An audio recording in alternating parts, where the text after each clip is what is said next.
Planning a fishing trip shouldn't feel like a full-time job.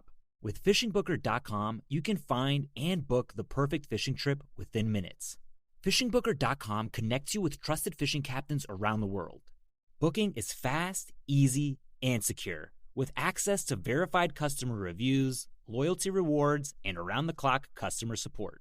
Everything you need to book with confidence is in one place. So head to FishingBooker.com and start planning your next fishing adventure today. Next up, a laughing session from The Laughing Cow. Now, unpeel a wedge of The Laughing Cow light spreadable cheese, a delicious snack with 2 grams of protein and 25 calories per wedge. This podcast is brought to you by Carvana. Car shopping shouldn't feel like preparing for a marathon of paperwork. That's why Carvana makes buying and financing your car easy. From start to finish, search thousands of vehicles with great prices. All online, all on your time. And when you're ready, your new car shows up right at your door. It doesn't get better than that. Buy your car the easy way. On Carvana. Delivery fees may apply. Got the bipod down, got the sandbag out, put it underneath the back, and got Hayden down on it. And so I was sitting there and I'm watching this bear and he's feeding and moving around. And I was like, Hayden, you got him? He's like, yeah. I was like, all right. So I hit the rangefinder, turned it up. I can't remember how much I was shooting MOA at the time. I shoot Meridians now. But went ahead and clicked at the right elevation, checked the wind, no wind. And I was like, dude, this is perfect. And so finally the bear turns broadside. I said, okay, Hayden, do you have him? He's like, yeah, Dad. I was like, okay, deep breath. So I can hear him take a deep breath in and deep breath out. And I trying to settle his nerves. I said, okay. I said, go ahead. He's still broadside. Reach up. Go ahead and touch the trigger. And boom, the gun goes off. And I watched that bullet all the way in.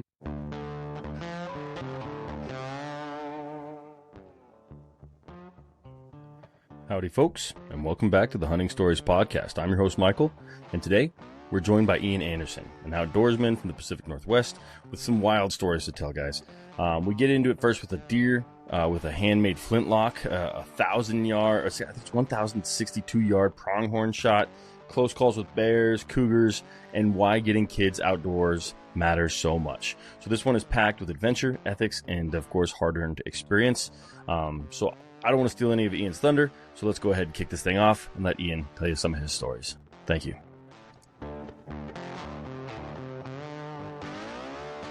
All right, Ian, welcome to the Hunting Stories Podcast, brother. How are you? Doing good, Michael. I'm great. Dude, I'm so happy to chat with you. A good friend of mine said, he spoke to you, Robin Warman of the Wild Dispatch podcast. He had you on his podcast, and I just told you, man, he immediately called me and was like, you need to have Ian on. And, man, you have a crazy schedule, and so I really appreciate you taking the time to actually, like, sit down with me and share some of these stories, brother. I really appreciate it. No problem, man. Anything for another person that loves the outdoors and hunting and trying to get the word out. So, yeah, absolutely, man. Well, let's do this. Why don't we? Why don't you introduce yourself so the folks who know who they're hearing stories from today, and then let's just dive into it because I know you got a long list of adventurous tales for us. Yeah, my name's Ean Anderson. I grew up in the Pacific Northwest. Moved all over the United States. Been all over the world. Just love for the outdoors. Started hunting when I was really young with my dad. I mean, I think the first hunting trip I went on probably was 3-4 years old. Probably out with my dad tromping around the woods. Took my first deer. That's awesome. I think I was 8 or 9 years old. I can't remember the exact age. And then just my passion and love for hunting and the outdoors just started from there. I spent my whole life growing up in the outdoors. I was 1.5 miles nearest neighbor out in the middle of nowhere. And sometimes we'd be 8-9 miles at 9-10 years old from the house up in the mountains hunting and fishing and without a so cool. parent around. So yeah, just spent more time out in the woods growing up than I did actually in the house. So yeah, got a lot of experience. That's a good way to grow up, I think. I spent plenty of time in the woods, but nothing like that, and I'm jealous. I wish I could get my kids out there more. It's like a different generation, right? Like, I'm pretty proud that my kids don't have screens. And I think that's a win.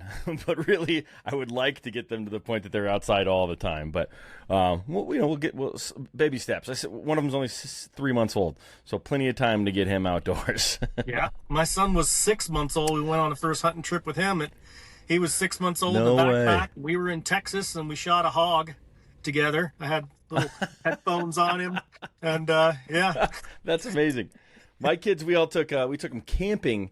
My son, I think at 5 months or 4 months, and my daughter at like 6 months. So we get them out there, but I haven't taken any of them hunting yet. So I need to do that. But either way, Ian, why don't you set the stage, man? I know you got a list of stories. Let's just jump straight into it. Let's go. We'll start off with my first hunt. I passed hunter's education. I don't remember what age, 8 or 9. I want to say passed at 8, went hunting at 9. So my dad was big into building his own flintlock muzzleloaders. He would actually go out, cut the tree down, get the barrel, carve it out, and they were flintlocks. So you had to, with a flintlock, it actually has a delayed ignition. So it's kind of like a bow with a follow through, where as soon as you touch the shot, if you move the bow, your shot's going to go wild. With muzzleloaders, with the regular flint and steel, you actually have to hold like a bow.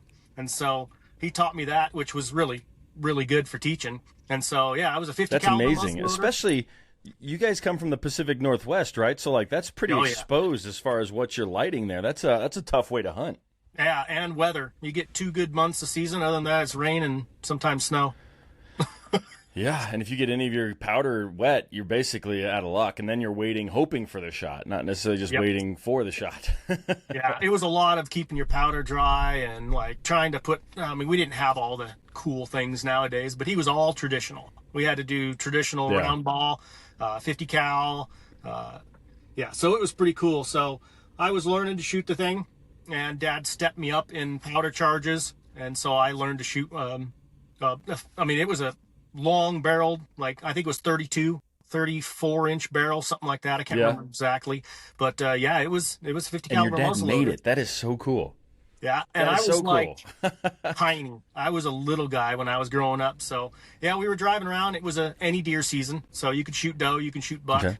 And so we saw this, what we thought was a doe, stand off the road, I don't know, 30, 40 yards. It felt like 100 yards when I was a kid because I was tiny. And so he's like, there's a deer right there. And so we jump out, and he gets the powder in the primed in the pan. And because for a flintlock, you can actually carry it around with a muzzleloader. Loaded technically, but without ignition priming system. And so he jumps out and puts the powder in there. And so I pull up and I line the sights up, and the gun goes off, and me and the deer both hit the ground at the same time. I believe that. But man, I didn't hear the gun go off, didn't feel the gun go off. It was just the adrenaline running. Me and the deer hit the ground at the same time, and I was the only one to get back up.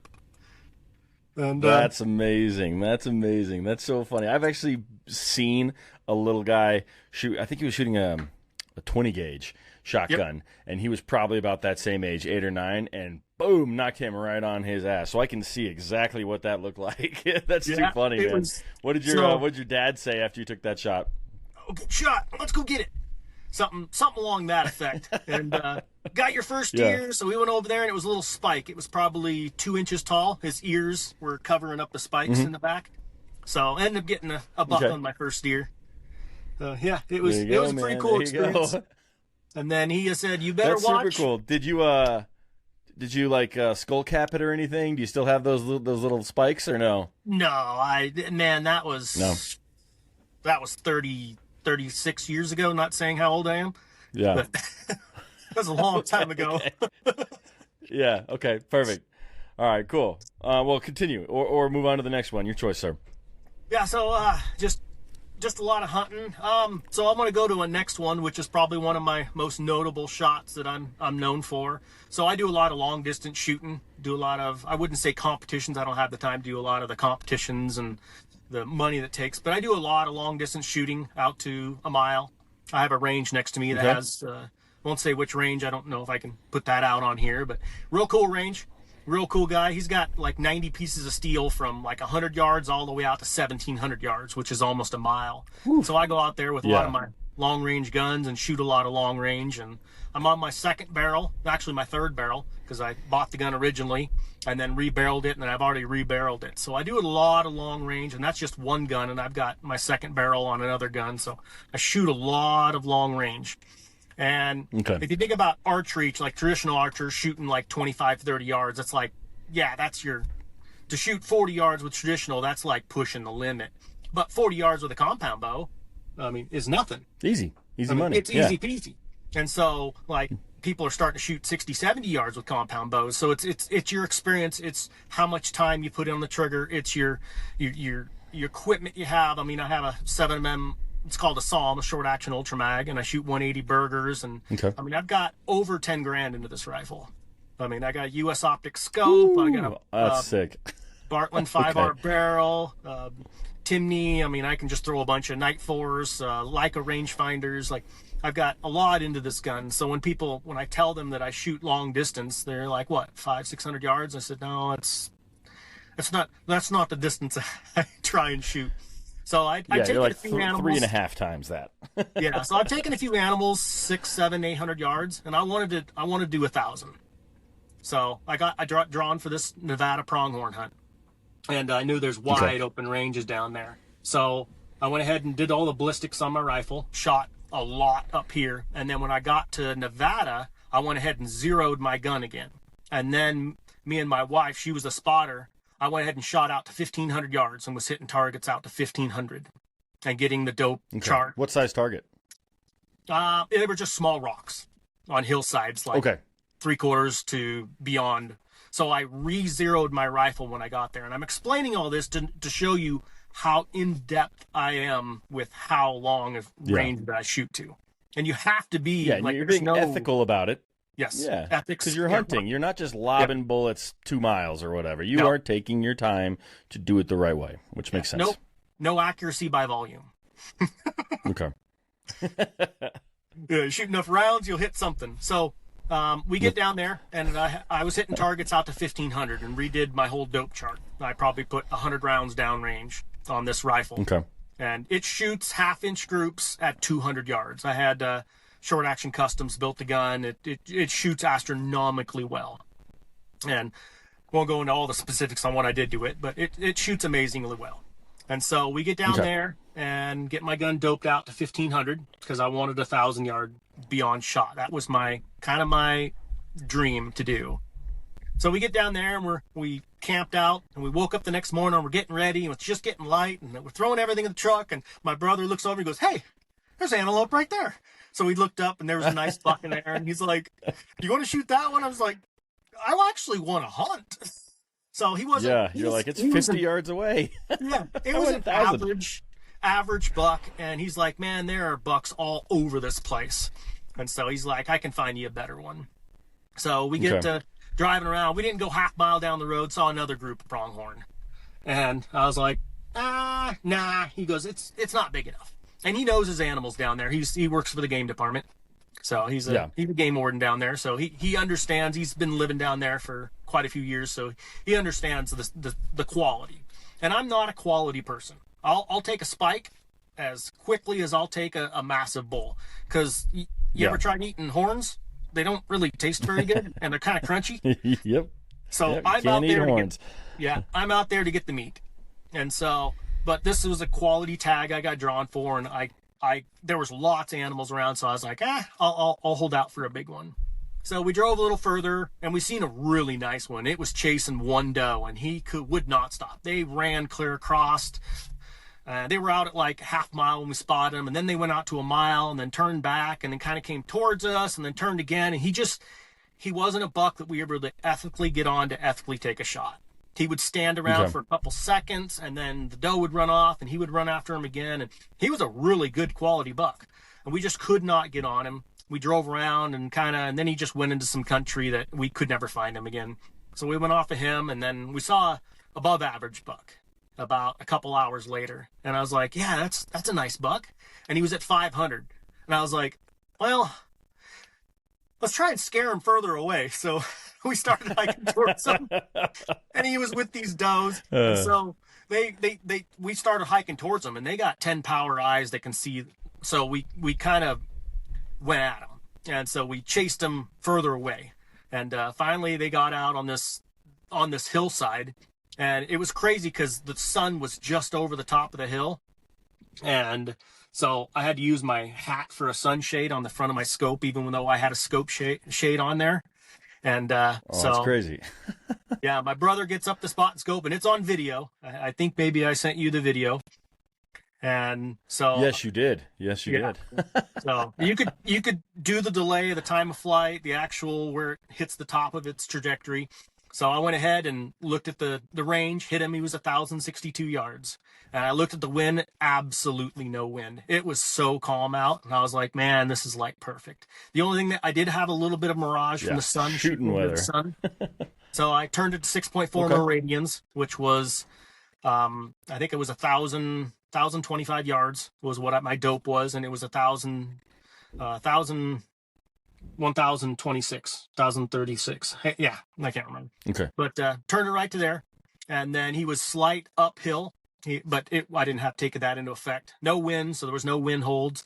And so went ahead, and he was standing there broadside, and my brother hooked the thing up to his vortex spot and scope, and he said, all right, I'm rolling. So I said, okay.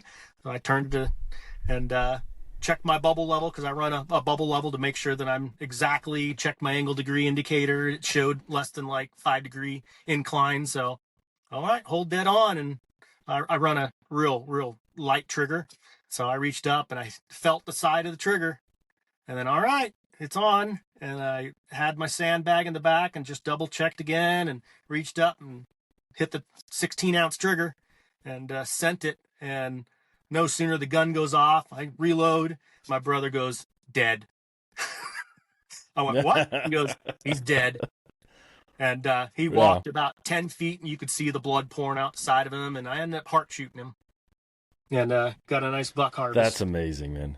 Yeah. That's amazing. Would you mind? I know you sent that to me already, so I do have that video. Do you mind if I share that maybe on some socials and things?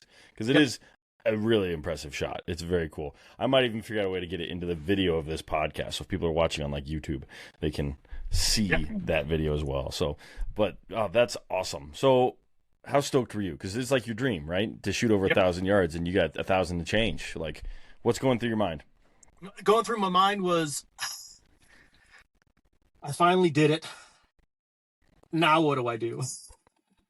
Do I want to go 1,500 yards? And I built another gun that I can possibly do it at 1,500. So I brought the cartridge and showed it to you. I'll explain to what I did. So now my dream is 1,500. But yeah, so I was like, man. And then I was like, now we got to go get it. So when you're shooting long range and shooting across canyons and shooting 1,000 yards, 800 yards, it's easy to see them. It's easy to, I wouldn't say easy to throw a lot around at them. But sometimes when you're shooting across canyons, you don't understand that canyon. You're looking down and it's like, ooh, I got to go down that and then up over there. That's a good point. Take that. That's a good point. When you're shooting far away, you got to go that distance twice at least. That's funny. Let me ask you this. So I've antelope hunted. I shot an antelope this past season with my bow. They know my range. Like, they hang out at 90 yards. And I'm like, dang it, man. Like, you guys just know exactly. When it comes to rifle season, do they do that same shit where they're just like, you know, the average hunter, they're like, I'll just hang out at 500 yards. They won't shoot at an antelope at 500 yards. Little they know that, you know, you're a crack shot. But do they kind of hang out at that range when you're rifle hunting, or are you still able to get into like within 150? I believe they do, because they have 10 power eyes. So my thought process on that is, let's just say you see a grizzly bear and it's 50 yards away. You're going to be a little concerned. Now, let's say a grizzly bear's 300 yards away. You're not going to be as concerned. You're probably going to be at 50 yards. If you see him, you're going to move to 200 or 300 yards for your safe distance. And those big bucks have probably I'm going to move farther than that, Ian. I'm going to move a lot farther than a grizzly bear. Depends on what you're carrying and who's backing you up. True, yeah. But if it's just me and I'm just looking at it, like, get me out of there. I'm getting in my truck. I think the bigger bucks, they've been educated. And maybe the younger ones that people go, I don't want to shoot at that one. They kind of, over the years, I mean, I don't know what the age of a big antelope is, maybe 7, 8, 9, but they've got a few years of people pursuing them. And so I think that they become accustomed to people shooting at them at certain distances and then not shooting at them at certain distances. So I think they understand if they stay a little ways away that they'll be safer. And so my buck, when I shot mine, he ran from us. He was out in front of us, and they went up on top of the hill, and they placed the sun perfectly behind them to where we were looking into the sun, and they had the sun to their back. So I don't know if that played into them being that smart, or I say animals or just smart. coincidence. Yeah, I don't say animals are smart. I say they're overly afraid. And there's a difference. Yeah. There. You could be overly afraid because a smart animal wouldn't run out in front of a road and get hit by a car. So True. deer do that all the time. I was going to say they're just really good at staying alive, but your example of getting hit by a car, you're right. Yeah, they're overly afraid. No, they seem to know what they need to do most of the time. So most of the time. And they spend every day out in the woods with cougars and bears and everything at them. So they're 8 years of avoiding, instead of like we think that we're out there hunting them for what, a month, 2 months, maybe 3 months max. Yeah. But they're in that environment every single day for, say, a big buck is 6-7 years old. They have to have that, I guess, that type of mentality the whole entire time. So they have 8 years of exactly that type of mentality. So they're pretty, I would say they're overly afraid, and they use their surroundings to get away from predators. And we are predators. Yeah. That makes me think of a movie. You ever seen Tremors? Tremors 2 specifically. You know that movie?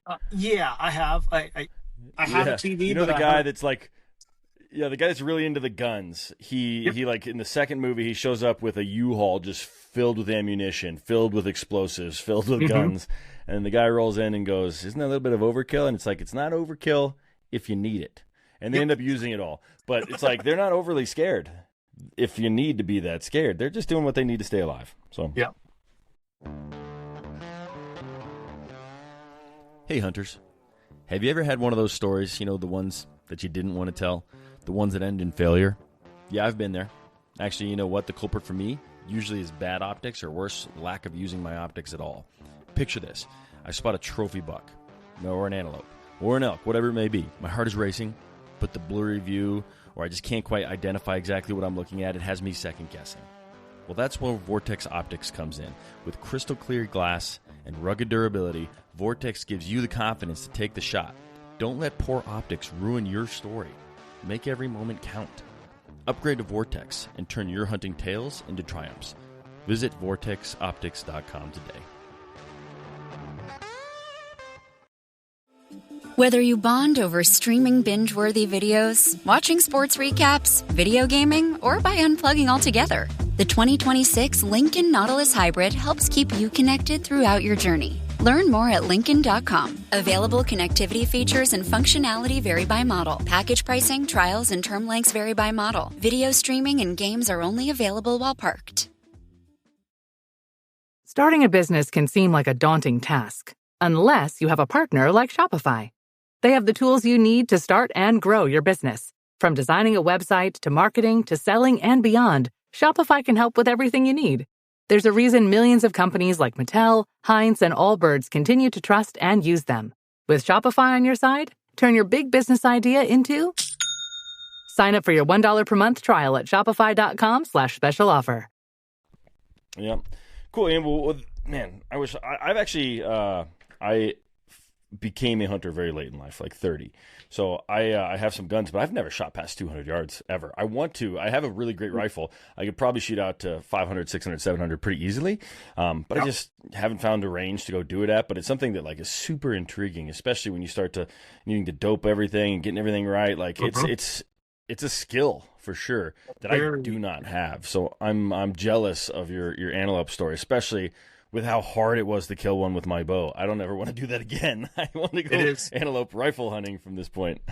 Yeah, it's a skill that takes hours and hours behind the trigger. And I don't mean going out and spending 2 hours shooting long range. I mean shooting one round, logging what the barometric pressure, the temperature, the altitude, the humidity, what bullet you're shooting, your powder, your case overall length, your jump to the lands. I can go into all this kind of stuff, but once you start understanding all this stuff, and then you have differences in temperatures, then you have temperature stable powders, and then it goes.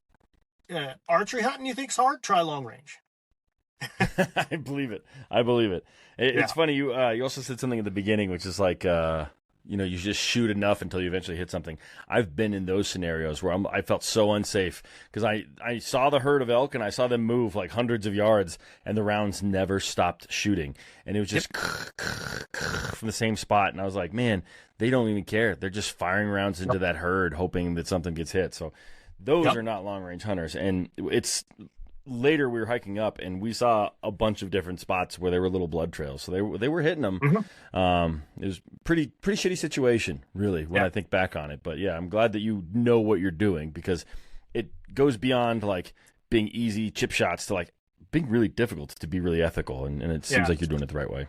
So my brother put it pretty well. He said, me taking a 1,000-yard shot is more ethical than somebody with a regular rifle taking a 400 to 500-yard shot, just because of the whole, like, okay, you got 30 inches of drop. Well, how do you know exactly what's 30 inches of drop when you have to hit a 6-inch?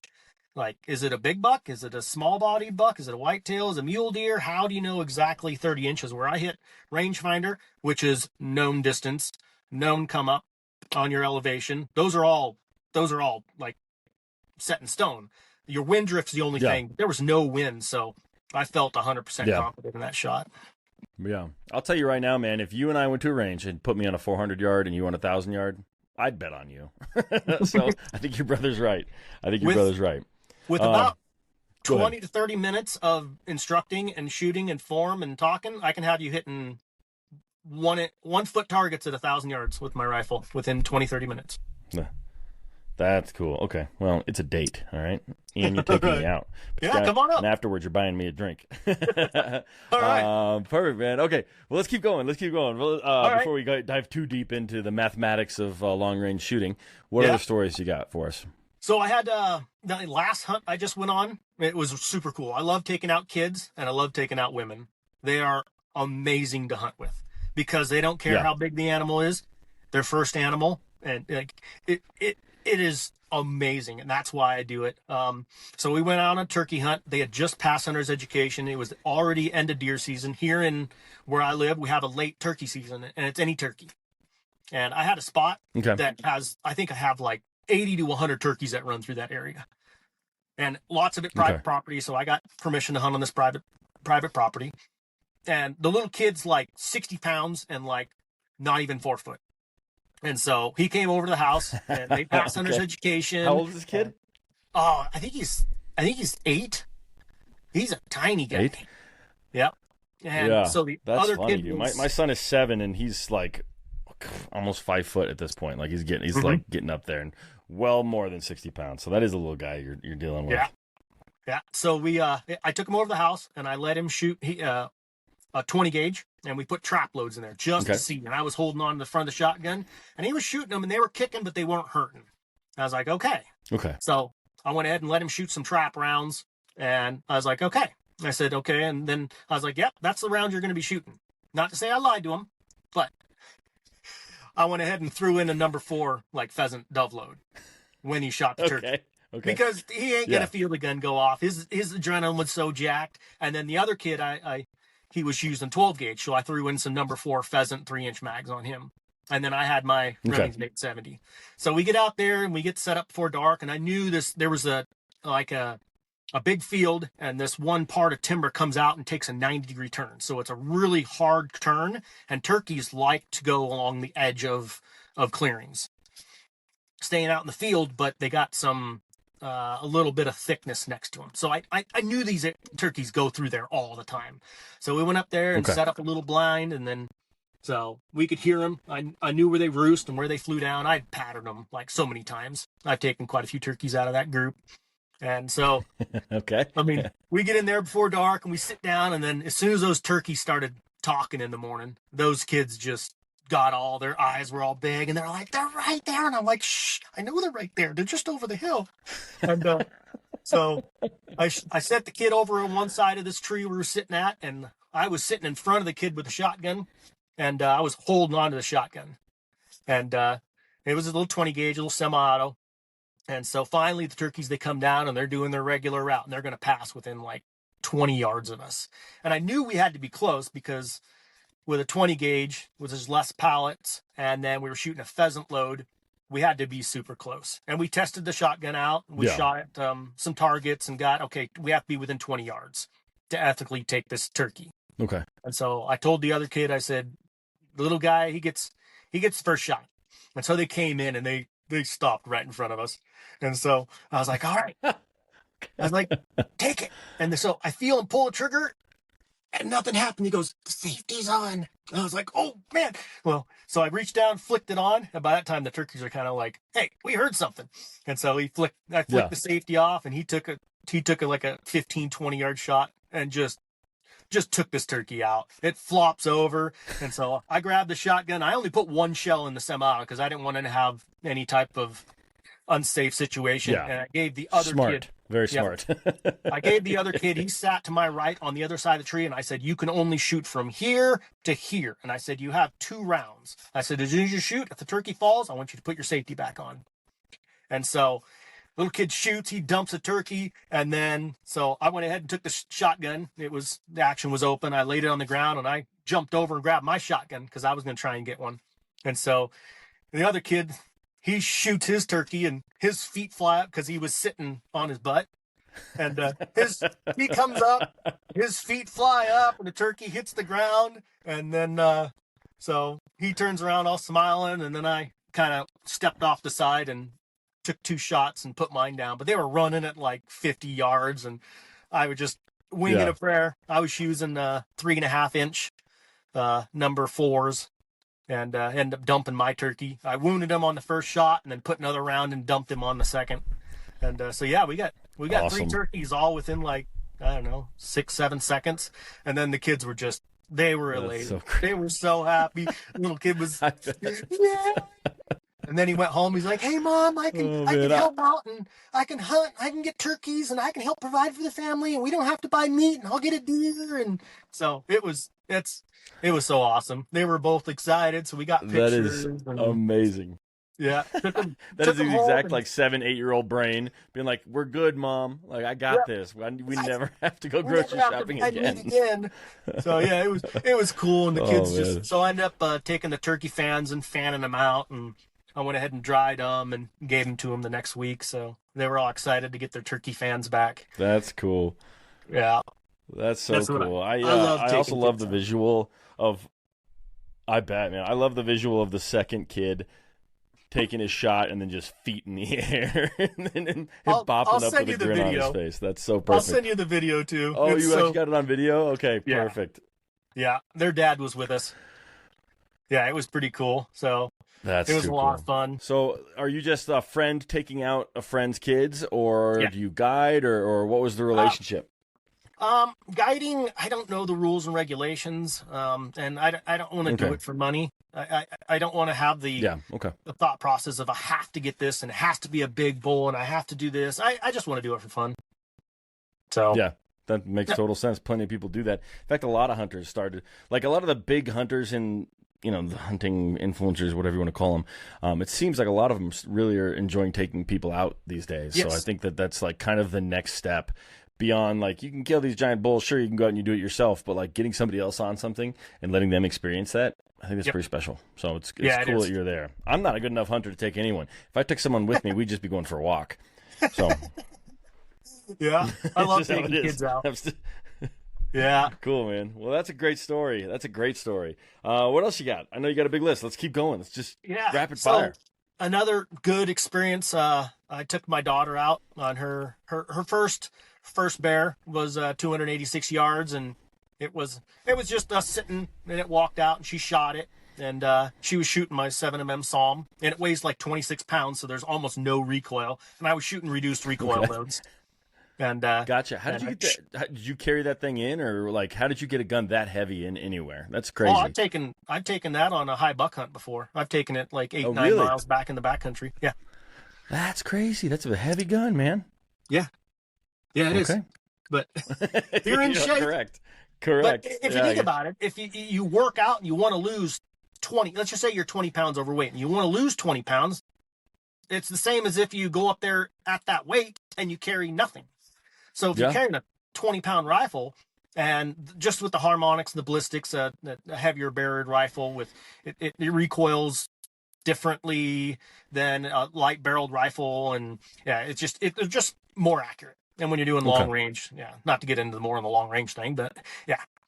So it's a heavy gun, and I'm good out to 1,000 yards. So I take a lot of animals. So I took my daughter out and my wife, and we went out, and my daughter had a bear tag.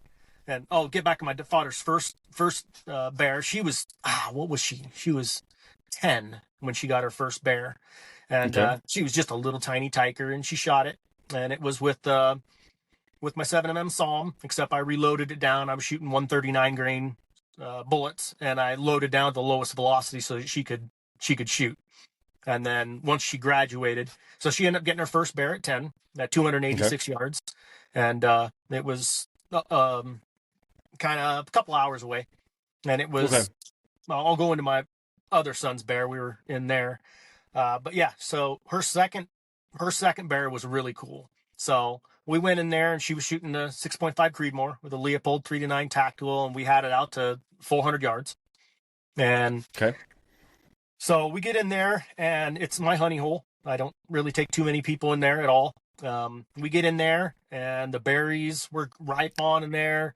I can explain more about the bear hunting if you want to.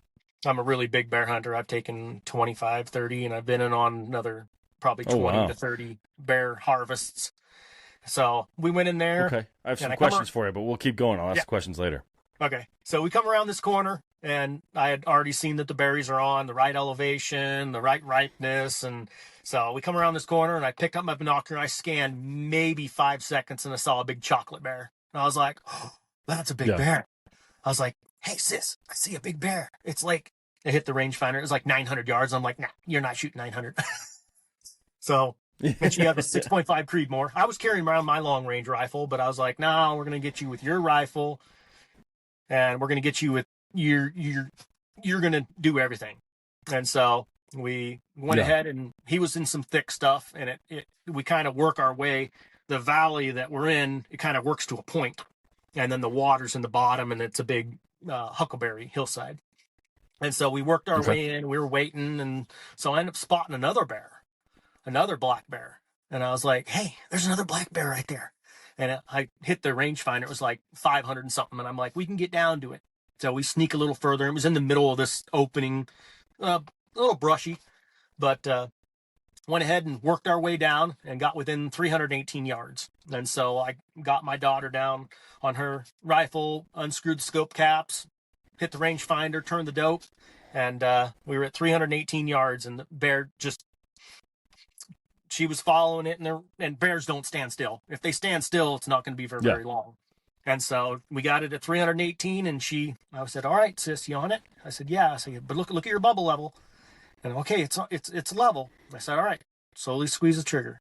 And the bear was standing there kind of looking around, and she touched off, and that bear hit the ground. Boom! Hits the ground. And so I was like, you got it, sis. And she jumps up, and she knocks the rifle over, and I was like, ah! So I'm trying to get the rifle stood back up. And so we didn't need a second shot. The bear expired. And so I said, all right, I want you guys to stay here. I'm going to put my hunter's orange on. With us, we don't need hunter's orange when we're hunting for bears. But I said, I want you guys to stay here, and I want you to watch up there. I'm going to go up there. I was carrying a 10mm.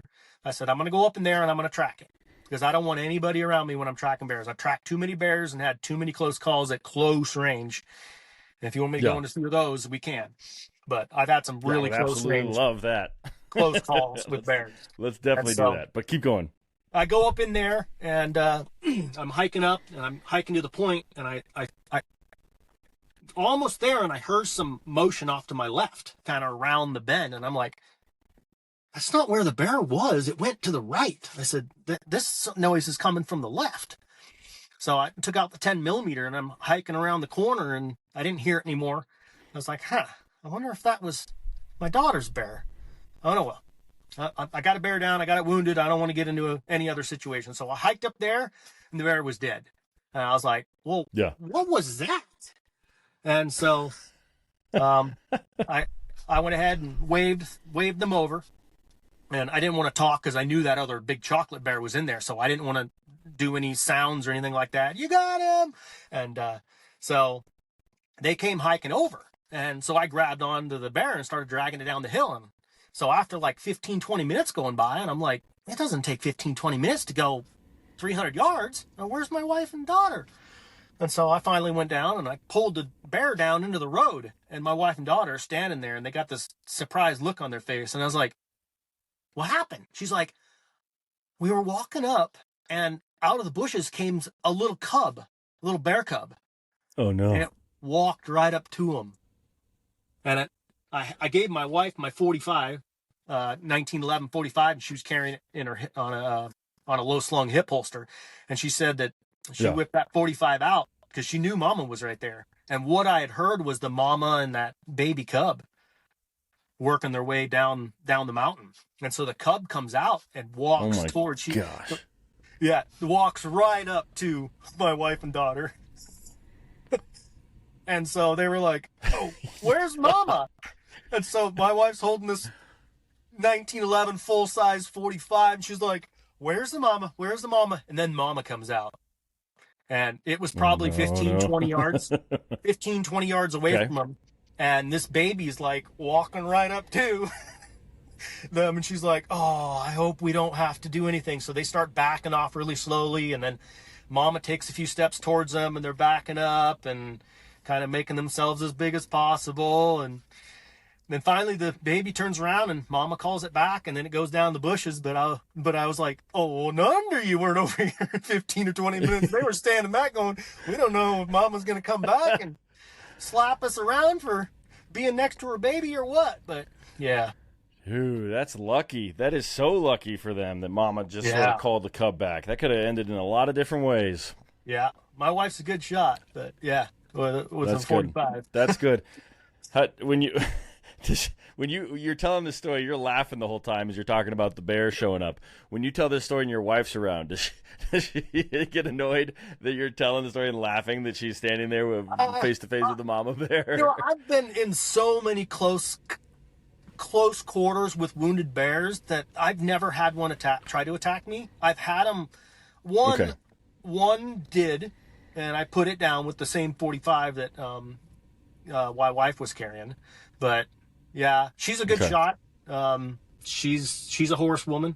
She doesn't back down from nothing. So Haley was in good hands, and they were carrying. Okay. That's good. They were carrying. Haley's your daughter? Huh? Haley is your daughter? Yeah. Okay. Haley is my daughter as well. So good name choice. Just want to throw that out there. Yeah. Let me ask you a question about the bears. So I've always heard, and I've not ever harvested a bear. It's like number one on my list right now of things I want to accomplish. But I've heard that the bears, when they're eating berries, they taste like those berries. And I've heard like a Pacific Northwest Marionberry bear is the best eaten anyone will ever have. And the meat is almost purple if they are really diving into those bears. Is that true? Yep. So I don't hunt bears unless they've been eaten on berries. So when I say I can go into how I hunt them, so I find out where the berries are at, what elevation. I'll actually drive up there when I'm pre-season scouting, and I'll find out where the berries are ripe at.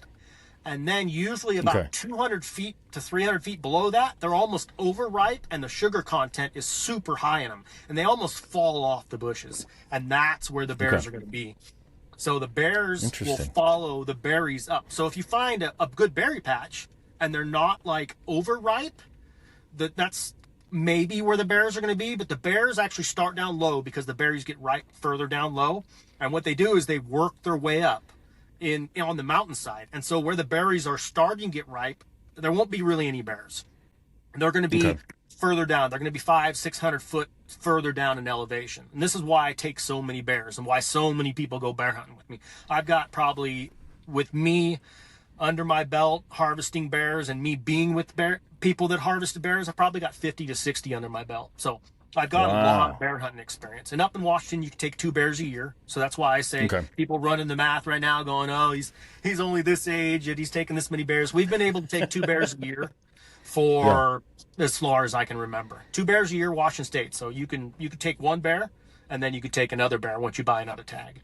So what you do is you find out, you drive up, your pre-season scouting, and you find out where the berry elevation is, and then you look on either Google Earth or Onyx or anything like that, and you find out the clear cuts, and you find where the clear cuts are at, and you find them at that elevation of where the berries are ripe, because berries start ripening on an elevation scale, because where the temperatures are cold in the water, and whether you're on north facing, south facing slopes has a little bit to play into it. But yeah, you find those berries in an open clear cut, and you'll find the bears. That's awesome. Okay.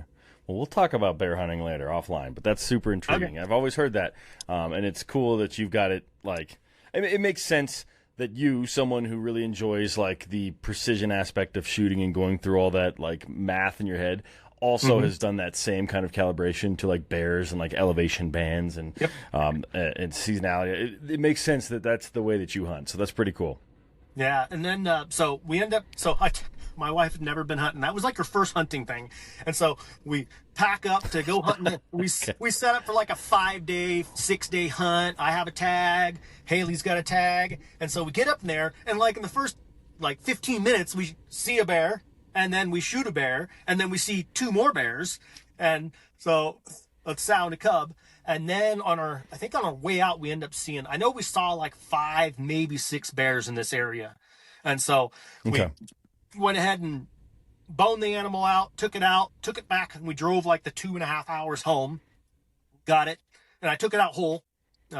So the world moves fast. Your workday, even faster. Pitching products, drafting reports, analyzing data. Microsoft 365 Copilot is your AI assistant for work. Built into Word, Excel, PowerPoint, and other Microsoft 365 apps you use. Helping you quickly write, analyze, create, and summarize. So you can cut through clutter and clear a path to your best work. Learn more at Microsoft.com/M365 Copilot. Every sip of Coca-Cola brings you closer to the excitement of the FIFA World Cup 26.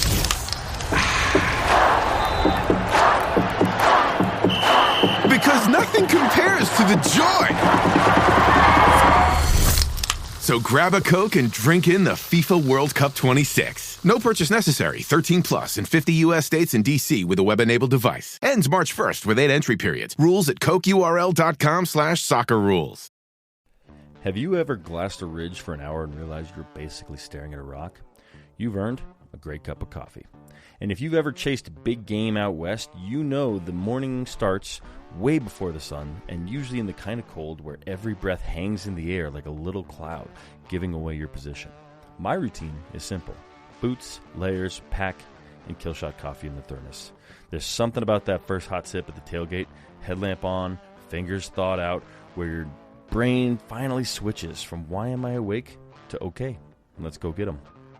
If you want a solid cup of coffee for those early starts, scouting days, glassing sessions, or maybe just a Monday pretending to be on the mountain, check out Killshot Coffee. The link is in the show notes, and use code HSP5 for 5% off. I just threw it on a backpack, tied it down, and then I can send you a picture of it all tied down. They pretty much sit like a person. They kind of look like a person when you skin them too. And so hauled it out, and I didn't want to leave the gut pile in that area because I didn't want anything, because I knew there were more bears in there. So I hauled it out whole, halfway back to the truck. I gutted it into different drainage, and then we took it home.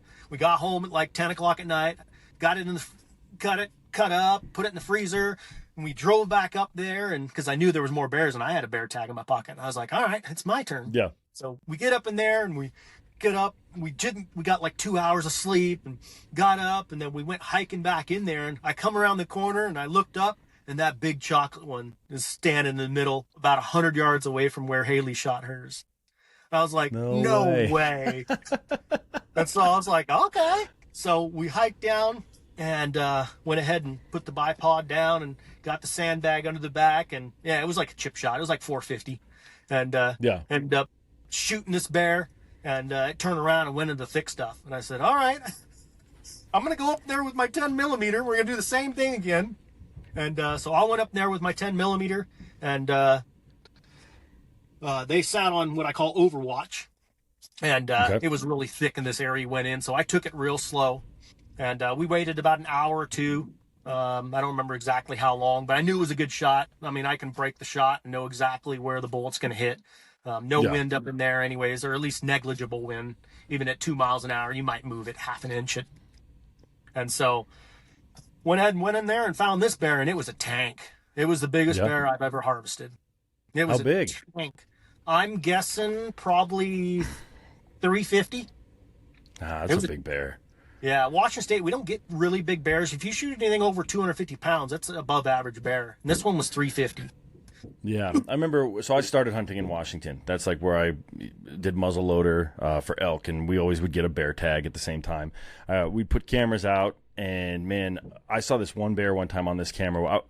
It's a tiny little clearing, but there's a big log in it. And this log, I remember being roughly like my waist height, and I'm a bigger guy. I'm 6'4", so I remember this log being at 6'4", and then on the game camera, a bear walks by. And now thinking about it, I'm like, maybe that was a grizzly, but it was a foot over this log. Like the biggest bear I've ever seen in my life. It was beautiful, cinnamon in color. Granted, remember, this is 10 years ago. I didn't know the difference between an elk and a mule deer at the time. So I was like, I don't know what I'm looking at. Now I'd love to see that photo again. I wonder if my buddy still has it, but like it was just the biggest bear ever. So it definitely could have been a grizzly now that I'm thinking about it. But man, I've always thought Washington has just a ton of bears and beautiful bears and huge bears. So you know better than me. Yeah, there's lots of color phase. There's black. There's white spots on their chest. There's blondes. There's cinnamons. We got a different plethora of bears, and you have to be really careful when you're shooting the cinnamons. They do color match with grizzlies. Yeah, and it's a big no-no to shoot one of those. So really you actually have to take a test up here in Washington State. You actually have to take a bear identification test before you can hunt in certain areas. And you have to carry that on your person. Yep. Huh. Very cool. Man, a 350-pound bear. How wide was the skull? Is that how you measured him? I measured him, and if I put him in, he'd be Boone and Crockett, but I didn't. Yeah. I want to say he was almost 20 inches on skull width and length. He was big. And that rolls so me I into assume you didn't lug him out in whole in one trip. No, I took. Daughter carried the rifle and our packs, and I put like 80 pounds on my wife's pack, and I probably put another, I want to say 120, 140 pounds on my back of boned out meat. It was a lot. Yeah. And I don't leave Basically nothing. Carried your wife out. Yeah. That's crazy. Oh, she's way less than that. She's like 120 pounds soaking wet. So putting 80, she was a trooper. I put like 75 pounds on her back, and she packed it out. She's a go-getter. That's awesome, man. That's awesome. Yeah. Especially, I think you said it was kind of her first trip out, right? Like her first trip out, being involved with 2 pack outs, but also a mama bear in a cub. Like she's a champ, man. The fact that she came out day 2 after a mama bear was right in her face. Yeah. Good on her, man. You got a good one. Yeah, it was crazy. We went ahead and we're going to do like a 6-day camping trip and hang out and do all this stuff. We didn't do nothing but hiking, packing, and shooting and drive back home. So we got out there and we were like, we didn't even really use anything. We broke the tent out and like didn't even break out anything to cook with, like nothing. So yeah, it was crazy. I'm like, this doesn't usually happen this way. Yeah. Oh, that's pretty funny. All right, well, let's keep going. What else you got? Yeah, so that rolls me into my son's bear. He got his first bear at 10 years old, and they're really good shooters, my kids, and I'll explain why here in a minute. But so we were hunting up in this area, and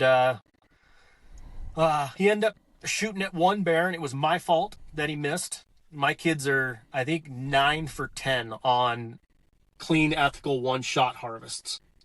And gotcha. What did you do that equated that miss? So when I ranged find the animal, it was at a certain distance. Well, by the time he was able to shoot, I didn't re-range. And the bear had worked 40 yards further. So at 40 yards, when you're talking 500-600 yards, 40 yards ballistically is a huge impact. 40 yards up close is not. So what happens it wasn't a very big bear. And so the bullet dropped another 6-7 inches by the time it got there. So it went right underneath the bear and he missed it. So gotcha. That was on me. Okay. So after he shot and I went over there to look, I was like, there's no, like, he had a rock solid rest, and he's a good shooter. Even though he's 10, he's a good shooter. I had him shooting 1,000 yards, like not even a little bit before at 10 years old. He was hitting targets at 1,000. And so I'm like, I know he would have hit this animal. So when I rearranged the animal, you to go, oh, I know what I did wrong. Yep. So after he shot, I rearranged how long did that take, though? How long did what? How long did it take for you to go, oh, I know what happened there. My bad. Like, as soon as how long did it take you to figure that out? As soon as the bear did not react to the shot, it shot and it kind of looked around and then took off. I went, ooh, something's wrong. And then I was like, oh, I didn't rearrange. So I went ahead and hit the rangefinder 40 yards further. And I was like, Hayden, that one's on me. Sorry, bud. And that's why people use spotters, is they can rearrange and recall wind and stuff like that, because beyond like 400 yards, it astronomically comes into play. You have to have the same wind, the same distance. If the animal moves even 20 yards at like 900 yards, you have to redo your dope. And yeah, it comes in a lot. So yeah, I was like, sorry, bud. So I even went over there, looked around. No, nothing. So we came back, and so we drove around a little while longer. And I had some other hunting buddies with me. They were hunting at another spot. And so I went ahead and hiked down this little ridge and was looking out over this big valley. And my son and daughters, early in the morning, they were sleeping in the car. I just said, yeah, go ahead and stay in the car, take a nap, because we'd been up late and hunting all day. And so I looked up, I was glassing this thing, and I saw some deer running up out of this bottom. And I was like, I wonder what those deers were running from. And I looked down, and there was a tank of a bear. And it looked massive compared to these blacktail. I was like, oh my gosh, that's a big bear. It's the biggest bear I've ever seen. Biggest bear I've seen harvested. It was way bigger than my bear that I shot, which was probably 350. And so I was like, man, that's a big bear.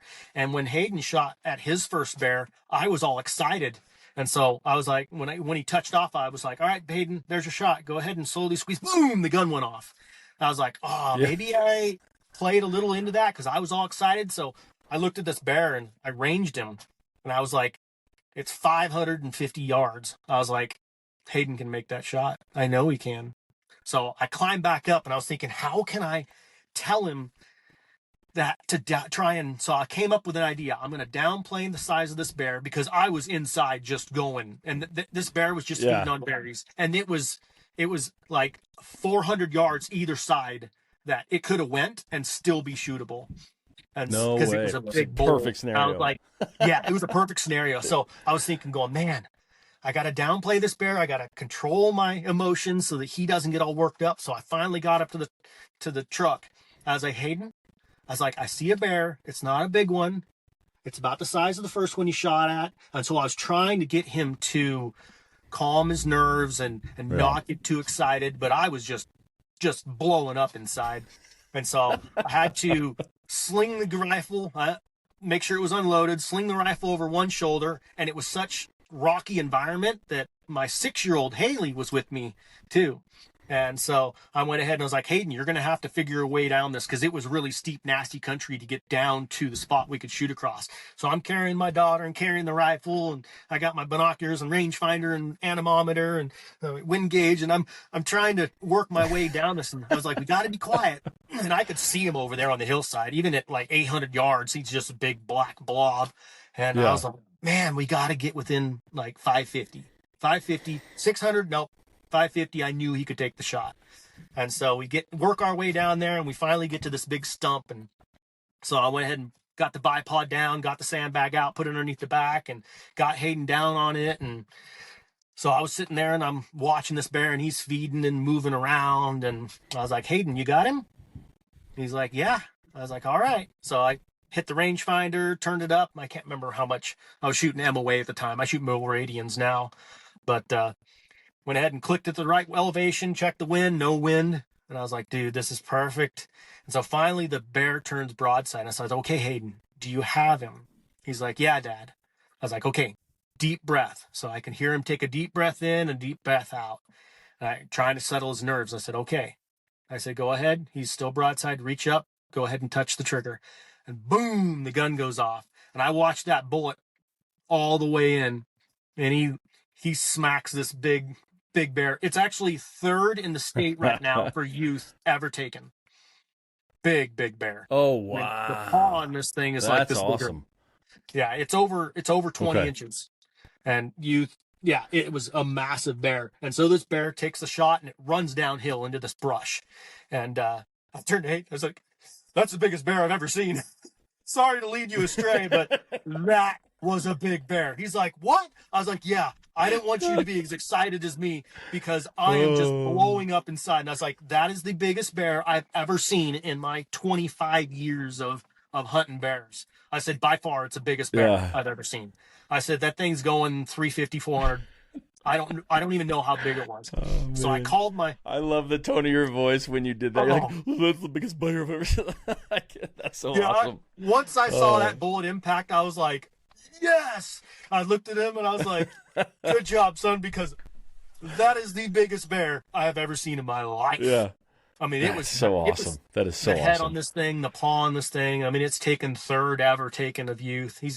I put that one in the record book. And awesome. You got to send me a photo of that one as well with your son in it. I'd love to see that big of a bear with just a 10-year-old little boy. That's so cool. He's holding the paw, and the paw's like this big around underneath his head, what it looks like. Yeah, I'll send you like a few of those pictures. Okay, so, sweet. Called my hunting buddy, and I was like, hey, man, it was 547 yards, perfect shot, no wind. And he's a long-range shooter, too. And I was explaining. So I watched the bullet in there. I said, this bear has not left this clear cut. And so he walks around, he drives around and walks right in there. And I was like, okay, shot right at your feet. I said, and he went left. And he took 2 steps, and he goes, bear down. That bear didn't go 20 feet.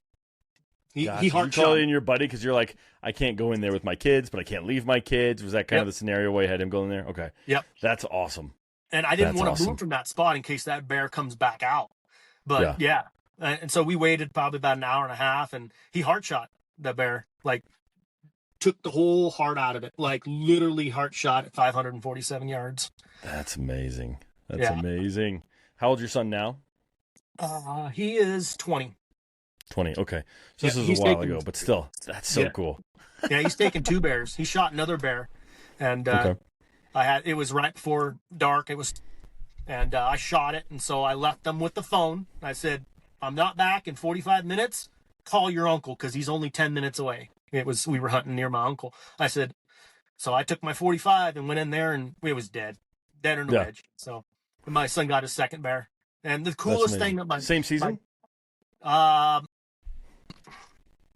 No, that was a different season because it was a different season. It's when he was 14. He shot his second bear. So my daughter got her first bear at 10, her second at 13, and my son got his first bear at 10 and his second bear at 14.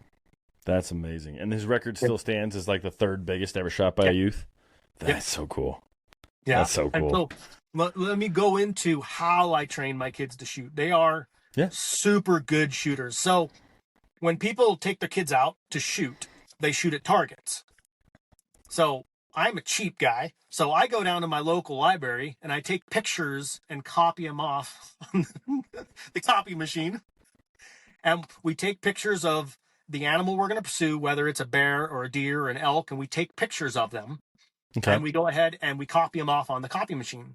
And you can copy off like 4 different pictures on one sheet of paper. And then what I do is the exact scope that I have on their hunting rifles, which are 3-9 tacticals, I put those scopes on my CZ Target 22 long rifle. So I shoot match ammo. So what we do is we have competitions. We went ahead, same bipods, almost the same ergonomics of rifle, and we take match 22 ammo, and we set the pictures out there at like 30 yards, about the same distance when you're looking through a 3-9.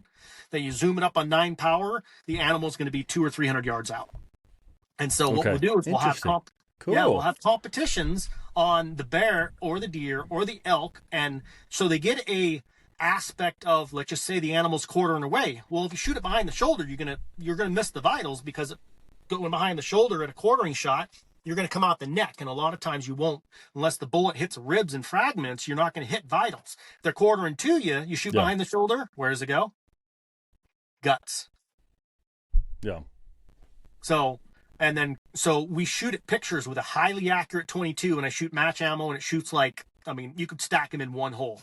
So we'll set up like 100 pictures, like multiple days in a row before hunting season, and almost up to a month before season. And we'll go out there every 3 or 4 days, and we'll shoot about 20, 30 rounds at these pictures. And what they get is a mental picture of where they need to hold for which aspect they're shooting, because broadside, you hold a different spot to shoot as you do quartering away, as you do quartering in. What you want to do is you want to hit that off shoulder.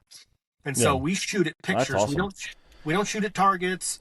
And so my kids are really good shooters, and because they've mentally trained their minds to shoot where they need to, rather than, okay, shoot behind the shoulder, where the guts are behind the shoulder is the shoulder, the brisket is behind the shoulder, the spine's through the shoulder, behind the shoulder. So that's a good shooting tip for people with kids, to have them shoot at pictures, and they're free. I'm thinking right now I'm going to take my son out and do exactly that. We got some camping trips. I took him last year, and we fired guns for the first time. And so this year he's like, can we go ahead and do that again? And I'm going to start printing out some pictures, man. That's a great idea. Yeah. Yeah, it does really, really wonders, because kids' heart rates go fast, and they see this deer, and deer don't have a bullseye on the side of them. They don't have pop cans on the side of them. And you see people shoot targets and pop cans. So and let's just say 500 mental aspect rounds of where to place that bullet within like a quarter inch of like where you want to point it. They can build up that muscle memory and that sight picture. So yeah, it's a good way to do it. Makes sense. That's cool. Yeah. That's a great little tip. I really like that, especially the fact that you said it like 30 yards or whatever, and it's like the equivalent to 200 on the real animals. That's awesome. Yep. That's a really good way to train. I could just do that for myself, make myself a better shooter. Screw the kids, man. I need to do that. I do it right alongside with my kids, and I have a competition. If you can shoot and beat your dad, I'll give you something good. And me and my wife and my daughter and my son have all shot that way. And so we're all really competent, ethical shooters now. So yeah, it's pretty cool. Very cool. Very cool, man. All right. Well, Ian, you got any more stories for us, or we want to wrap it right there? I know that you've got places to be. Well, let's go into, let me see. I got a cougar story for you. It's a pretty cool story. All right. Yeah. So Let's hunted. do it. I'd love to hear it. I've been always hunting cougars, and cougars are such a smart, amazing animal. And ever since they took away hound hunting in 1996, we haven't been able to really get too many cougars. So I finally was like, I'm going to get a cougar. I don't care how long it takes. I had like a month off of work. I'm just going to beat the bush and get this cougar. And so cougars are super smart. Oh, wow. Hardest thing I've ever hunted. And so it was during the snow. It was late season. And I put on, it was when the Garmin GPSs has to be 10, 15 years ago. I put on over 150 miles over a 28-day period to harvest my cougar. And man, I tracked him. Dang, that's amazing, especially in the snow.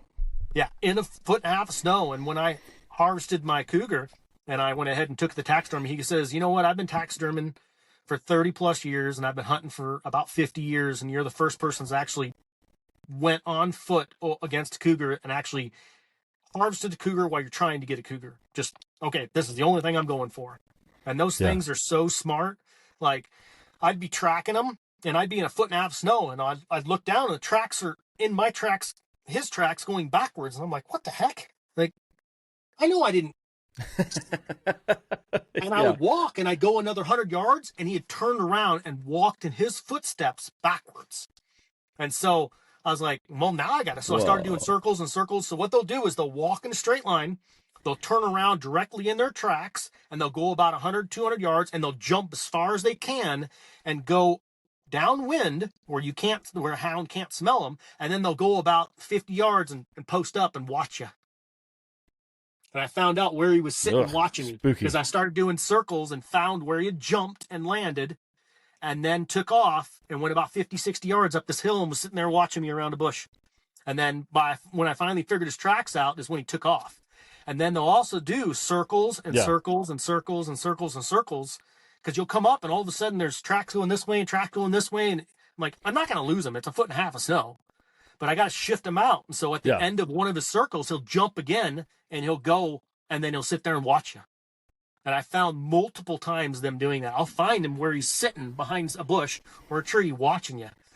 And so I found this one cougar in this area. He wouldn't leave this area. I'd track him and he would circle and come back. And I would track him and he'd circle and come back. And I'm like, this is weird.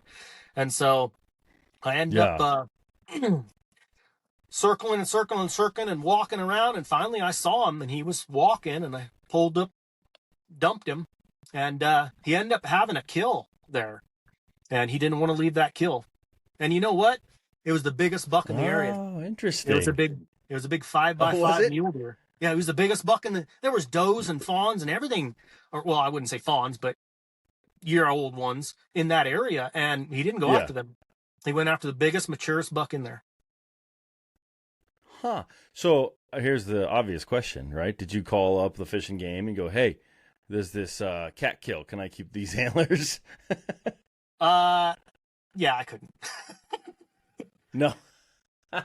Nope. They wouldn't even let me put. I was like, do you call it in, or do you put a pin on it and come back in 2 years and make it a deadhead? Yeah, you know? it's not a roadkill. That was before they had roadkill salvage permits. So I called them and said, hey, I harvested a cougar. Want to let you know, I need to meet you. I have to have this hide sealed. This cougar killed this buck. Can I take the deadhead? And they were like, nope. You can't even put a tag on it. Huh. I was like, what? Well, I already got my deer, but yeah, they wouldn't let me take the head. So I had to leave it there. But yeah. Did you give them the coordinates, or did you ever go back to try and see if it was sitting there a year later? No, I just see it as Yeah.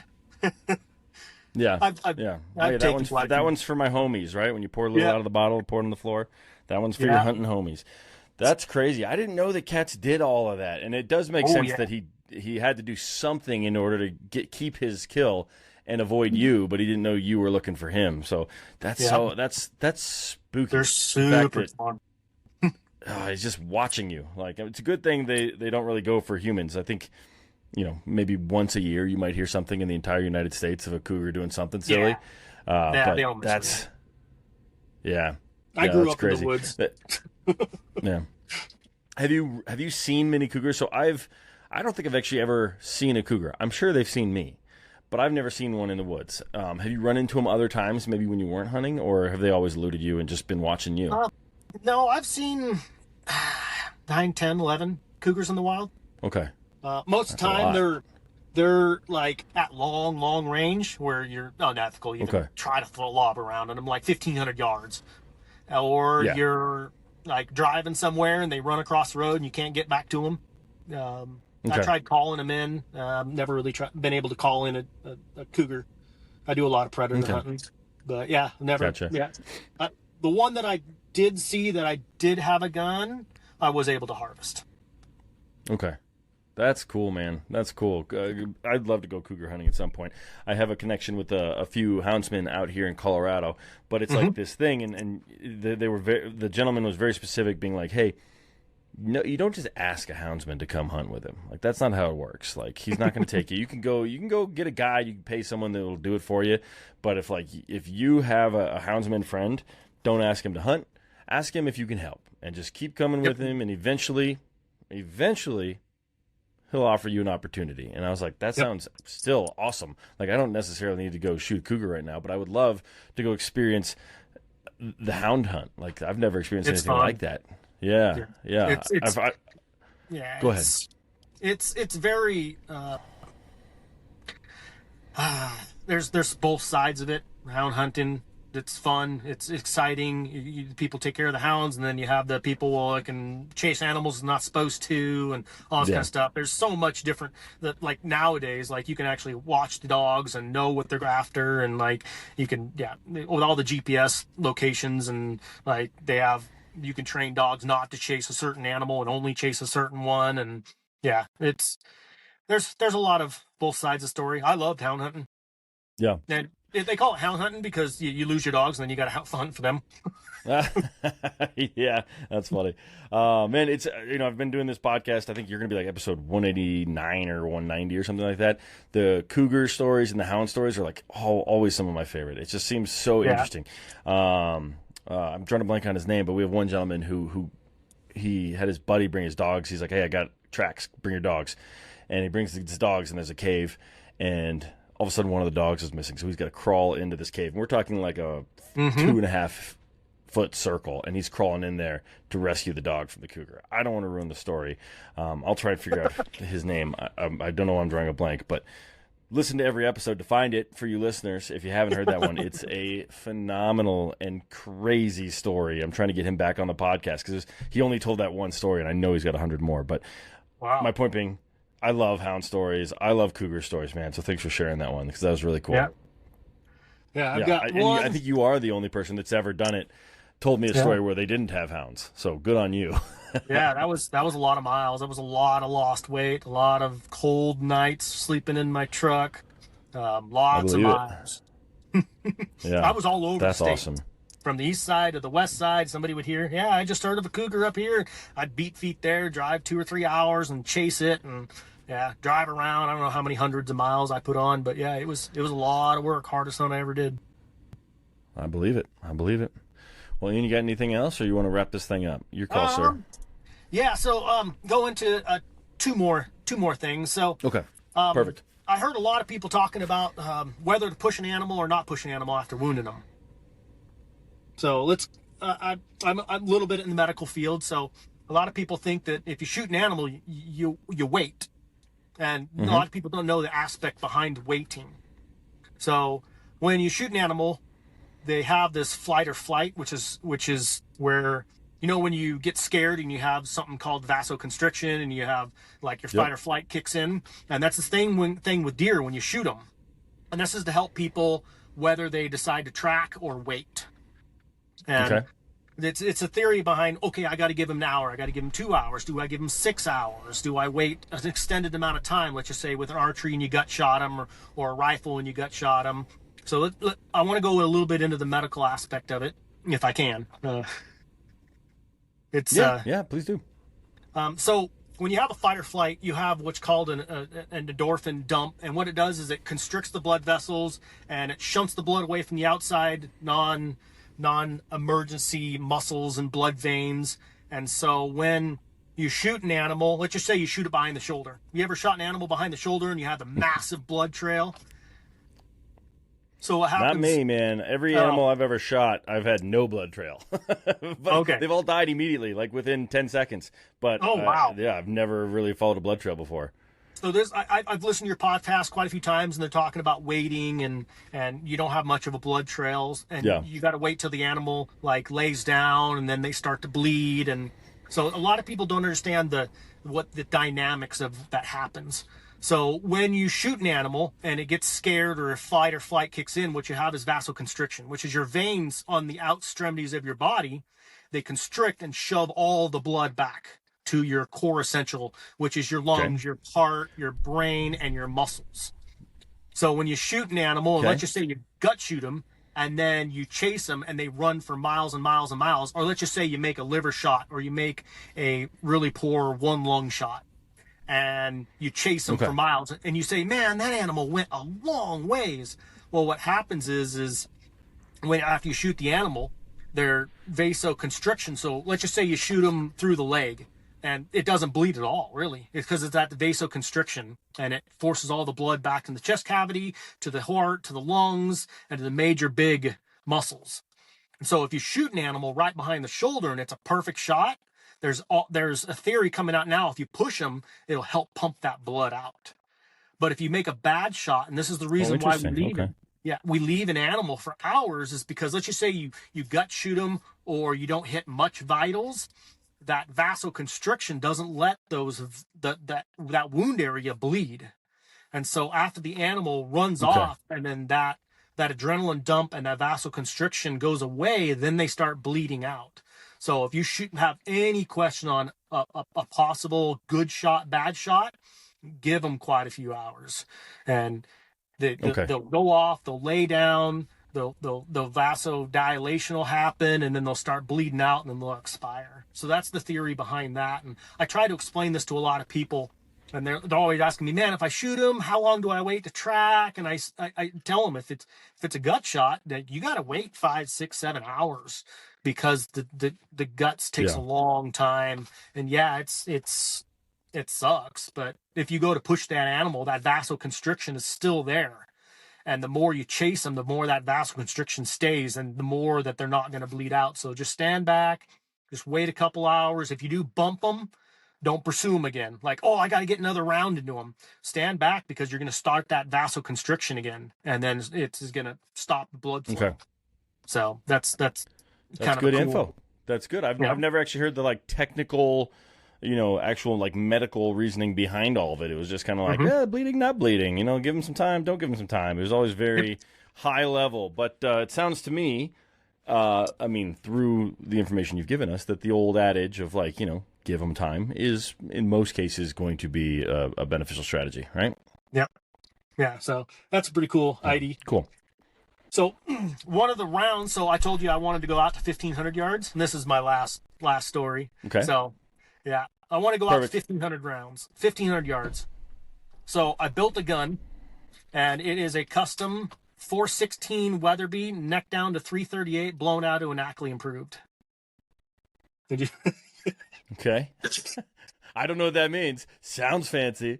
you got me stumped, but keep going. Yeah. So you take pretty much a 416 Weatherby is like an Elephant Dangerous Gain cartridge, and you neck it down to 338. Okay. So you take it from 4.1 caliber, 416 caliber, and you neck it down to 338 caliber. And then Weatherby has that's kind of a rounded radius on it. And what I did is I took it in Ackley. If you ever heard about Ackley improved, what they does is they bump the shoulders forward. And what that does is creates more case capacity in there. So I took a elephant cartridge, necked it down to an elk hunting cartridge, and then blew it out into an Ackley improved. So you can cram more powder down the barrel. And yeah, I actually have. All right. That'll get the job done. Okay. Most people know about a 338 Lapua. You heard about those? Yeah. Yes. So 338 Lapua Magnum. So I actually have a 338 Lapua Magnum case right here. This is the 416 338 Ackley improved. So you can see it's a way bigger cartridge. And it's bigger in every direction, basically. Yeah. So this is the actual cartridge I shoot. So this is my 1,500 yard gun, and I'm pretty ecstatic about it, as you can tell. So I went ahead and built. How much does one of those rounds cost? Do you make them yourself? Yeah. You can only make them yourself. They don't. Yeah. They don't sell them. And man, I want to say it's about $5 a shot, but that's with reloading. Okay. And you have to make your own brass. You gotta fire form them. So it shoots a 250 grain burger at 3,300 feet a second. Now 338 Lapua is a 250 at 2970. Okay. Dude, it's a tank. That's awesome. That is awesome. That's super cool. Yeah. I'll tell you this, Ian, man, when you do get your 1,500 yard animal, we're going to have you back on to tell that story, because it's probably going to be pretty damn interesting, especially with those rounds, man. Those things are nasty looking. Yeah. If you go with the 1,500 foot-pounds for elk analogy and 1,000 foot-pounds for deer, it's 1,400 yards for 1,500 pounds of foot-pounds of energy, and it's 1,700 yards with 1,000 retained energy. And it's still pushing like 2,400 foot-pounds of energy at 1,000 yards. So ethically, and your time of flight and your drop, your wind drift, and a 10-mile-an-hour full value is like 25 inches at 1,000 yards and a 10-mile-an-hour wind. So it's going to be a very good ethical. And I'm building it up. I was out shooting it out to 1,700 and hitting steel the other day. So I'm just going to get a little more tweaks and a little bit more, and hopefully get that 1,500 yard shot. I know a lot of people are like, shooting 1,500 yards, that's unethical, but yeah, don't worry, I'll do my work, and I won't take a shot unless it's ethical. Yeah, you're like you said, you're not just slinging lead. You're putting a lot of effort into it, which is pretty cool. Yeah. Do the math for me, and I'm sure you already know, but 1,500 yards, 1,700 yards, roughly how many miles is that? Is that like a mile and a half, or a mile, or how far is that? 1,760 yards is a mile. 5,280 feet is a mile. So 1,760 yards is 1 mile. So 1,500 is 5,280 feet. So 1,760. It's so damn it's near a mile. 260 yards less. So it's about 250 yards less than a mile. 2 football fields less than a mile. That's crazy. That's super cool, man. Especially, and you know what? If you need those extra 200 yards, I got those. I know I can shoot that. So you shoot the 15, and I'll get us to the mile. Sound good? Yeah. All right, man. All right, Ian. Well, cool, man. Do you have any socials, any business stuff you want to share, any links, anything like that? Or are you just going to walk off into the sunset? Your call. I do have social media. It's Outdoor Ian Survival. So I'm a survivalist instructor, and if you ever want me back, I can talk about that. I do survival competitions and teach it through my survival gatherings. But it's Outdoor Ian, Outdoor, and then EAN, Outdoor Ian. I'm on Facebook. I'm on Instagram. Not on there too much. I'll do some videos and put it on there, but I don't do too much with it. But yeah, if you want to run over on my Instagram, my Facebook, it's Outdoor Ian Survival. Sweet. I'll put links to everything in the show notes, Ian, man. But man, Ian, this was my pleasure. Thank you, one, for just making the time. I know that it's, you work a lot and you got the family and all that stuff. So thank you for just taking the time. I really do appreciate it. Yeah. And then for sharing your stories and your memories, especially when you bring the kids in. It's obviously important to you, and I appreciate that you shared that with me and my audience, man. It's a big deal. Yeah. Yeah. Get the word out there. Get the kids out and hunting. They're the future. And then I'll put links to your stuff in the show notes. And now let's get out of here. What do you say? Yeah. All right, man. All right, Thanks man. again. Good talking to you. You too.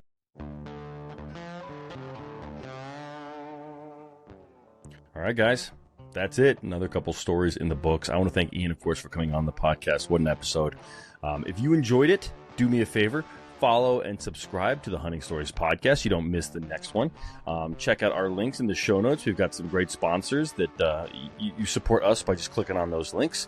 And then, of course, give his pages a follow. Those are all in the show notes as well. Check them out on Facebook or Instagram or YouTube. I think I have all those links there. Beyond that, guys, share this episode with a hunting buddy. And if you've got a hunting story to tell, please reach out and let us know. We'd love to hear from you. Beyond that, guys, you know what's next. Get out there and make some stories of your own.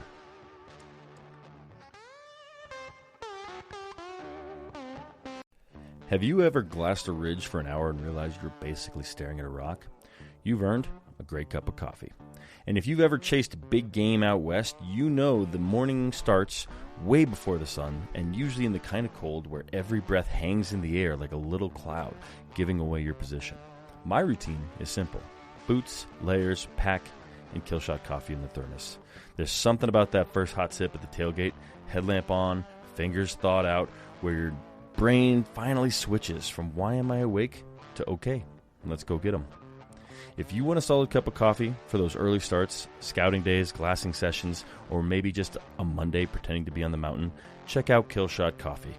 The link is in the show notes, and use code HSP5 for 5% off.